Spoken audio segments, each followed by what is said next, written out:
आई छे देवठान एकादशी। अहाँ सब गोटे के देवठान एकादशी के बहुत बहुत शुभकामना। हम सब गोटे आई व्रत केने छिए तो हम फलहार के सामान सब बनबै छिए। एहि के वीडियो हम बनबै छी। अब अहाँ सबके देखा दै छी। हम और चीज सब बनेलिए। मखान के लाई बनेलिए, साबूदाना के खीर बनेलिए। तो ओहो सब के वीडियो हम काल खन डालबे। तो एहि में हम मूंगफली के निकालै छिए। अब एकरा हम भूजबै। अभी लोहिया गरम भ गेलै। एहि में घी आ रिफाइन किछ ध देबै। तै में भूज लेब। अब गरम भ गेलै। एहि में मूंगफली के भूज दै छै बढ़िया से।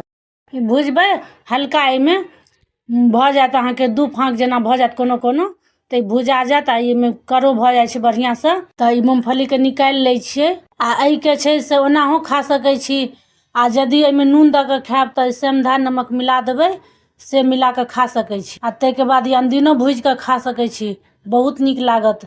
ई वीडियो यूट्यूब पर देखै छी सब्सक्राइब क देबै। फेसबुक पर देखै छी फॉलो क देबै। धन्यवाद।